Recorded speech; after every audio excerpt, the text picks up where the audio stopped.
Hello, welcome to 5th generation hobby shop. And shout out po kay Sir Jemson Magno of Ilocos Norte, sir. Welcome to 5th generation hobby shop. This is your unit po, the 1911 MEU or the Double Bell 728 gas blowback airsoft pistol. Meron po siyang kasamang hard case. So sa Double Bell po, meron po siyang kasamang hard case. Except dun sa mga ibang unit brand, yung iba box lang. Pero sa Double Bell, meron po siyang hard case. So ito po yung kanyang hard case. Yan. Double Bell number 728 MEU 1911 full metal gas blowback airsoft pistol. So bali ito yung unit. May kasama siyang cleaning rod. Pwede rin siyang double purpose. Pwede siyang panundot ng bara, pwede rin siyang panlinis. And extra loading nozzle. Extra loading nozzle. And ito yung unit. Bagong-bago. Ayan, may mga oil pa yan, sir. Ayan, palasan lang natin. Ayan, yan yung mga factory oil. From the factory, talagang may mga langis-langis pa siya. Ayan. Bagong-bago. 1911 MEU by Double Bell. Yung markings, parang sa original talaga. Springfield Armory. Sa mga original Springfield brand. Tapos yan. Markings, professional caliber 45. Okay, this one is double stock 24 rounder capacity. Full metal po. So, ibig sabihin po, metal yung kanyang slide. Metal yung kanyang frame. Metal yung kanyang grip. Okay, yung kanyang loading nozzle, ito po yung plastic. Okay, kaya meron siya extra. Ito po yun. Yan. Yan po yung loading nozzle. Okay, plastic lang po yan. Pero the rest na internals dyan, metal na po. Okay, 1911 MEU. So, meron siyang safety. Yung safety or yung manual safety niya ay ambidextrous. Ma-activate nyo po yung safety niya kapag kinasa nyo po. Ayan. So, hindi po siya makakalabit kapag naka-safety on. Then, pag binaba nyo po yung safety, syempre, puputok na yan. Ayan, okay.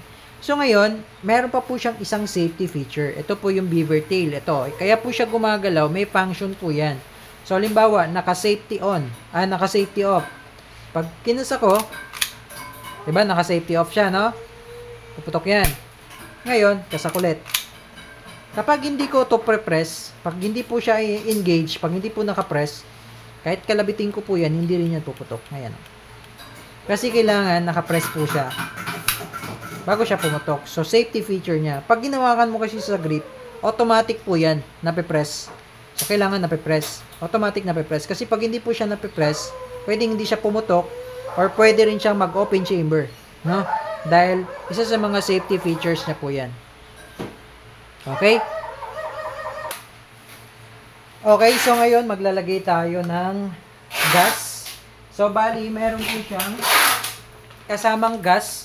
So, naubusan po tayo ng number 12. So, this one is number 14. Ito po yung power up. Mas malakas po siya sa number 12. Okay, number 14 po siya. Power up. Pop Dino brand also. And also comes with the bala. 0.23 grams, 4,000 shots. So, lagyan natin siya na ngayon ng gas. Tapos, iti-test natin sa chronograph kung ilang EPS. Using the 14. Ngayon, sir, ang pagkakarga ng gas, inverted. Dapat inverted position. Tapos, itutok mo lang tong nozzle doon sa valve. Iwasan nyo yung jerking. Yung tusok ng tusok. Iwasan nyo po yun. Kasi po pwedeng umangat yung o-ring dyan sa may inlet. Yan yung inlet valve. May o-ring po yan na maliit sa gitna. So, pagka jerk ka ng jerk pag nagkakarga, po pwedeng umangat yan. So, pag umangat yan, natanggal, hindi siya magkakarga. Though, napapalitan din ang o-ring yan. May nabibiling o-ring din yan. Okay? So, press mo lang. 1, 1001, 1002, 1003, 1004, 1005. Okay, gawin ko lang siyang 5 seconds. 5 seconds po. Okay? And then, lagyan natin siya ng 4 lang muna.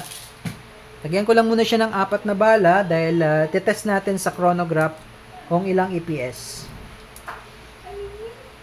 Okay? 4 shots. Semi-automatic pistol. So, kung meron po kayong spring type, yung sa spring type kasi, every time na ikakasa nyo, putok, kasa, putok. Yun po yung sa spring type. Pero this one is gas blowback airsoft pistol semi-automatic. Isang kasa lang po yan, tuloy-tuloy na po yan. Okay? Testing. But before tayo mag-test, ayan, pakita ko lang sa inyo yung unit. Full metal. So, pwede kayo maglagay dyan ng tracer unit kasi tracer kasi meron siyang thread. Yan. 1911 MEU by Double Bell. Code number 728. Ngayon, test natin siya sa chronograph kung ilang EPS.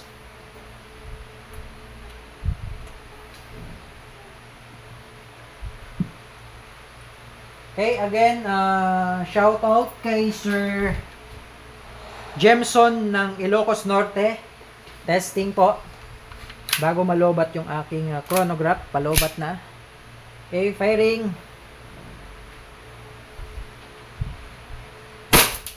$354.2. 354.2. Malakas. 354.2. Isa pa. 346.3. 346.3. Isa pa. 339.1. 339.1. And one more.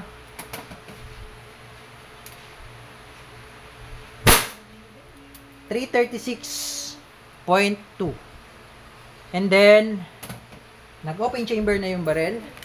Dahil 4 na bala lang yung nilagay natin, remember? So, 4 na bala lang yung nilagay natin.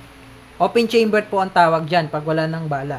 Release mo lang yung mag by pressing the mag release. And then, ito po yung slide stop. Yan, yung sumasampa dyan sa may notch. Yung sinasampahan niya po ay notch. Ngayon, para po bumalik yung slide sa original position, ang gawin nyo po, tulak nyo lang to, then baba mo to, then tsaka release. Okay, kaya ko po siya tinuturong ganun para ito pong part na to, yung nuts na yan, hindi siya mapupudpod. Pwede rin naman ganito. Yan, pwede pong ganyan. So, every time mag-open chamber, pwedeng ganyan. Ngayon, syempre may contact sila, point of contact dalawa. Pwedeng katagalan, mapudpod yan. Yan, mapupudpod yung nuts. Yan, yan. Yun na sa ilalim ng caliber sign. Yan, yan. So, yan po yung mga nuts na tinatawag. Mapupudpod yan. So, para hindi mapudpod, pag nag-open chamber siya, ang gawin nyo po, etong slide, itulak nyo po ng konti. Yan. So, pag tinulak nyo, di ba, bumaba siya. Yan, bumaba siya eh. Yan o. Yun, bumaba. So, wala silang point of contact, tsaka mo siya release. So, hindi sila nagkikiskisan, hindi siya mapupudpod. So, ganun po yung technique doon. Okay? So, ngayon, proceed tayo sa shooting test. Okay, Sir Jemson of Ilocos Norte, testing ng inyong 1911 MEU by Double Bell. Code number 728, gas blowback airsoft pistol, semi-automatic. Okay, testing. Firing. Okay. So, isang kasa lang po yun, then tuloy-tuloy na po. Huwasin lang natin yung bala. And then, open chamber. Release the magazine. Hammer down. Okay, Sir Jemson ng Ilocos Norte. Kung mayroon pa po kayong question, message lang sa aming Facebook page, 5th Generation Hobby Shop. Yun lamang, sir. Okay na po ang inyong unit. Thank you, sir, and God bless.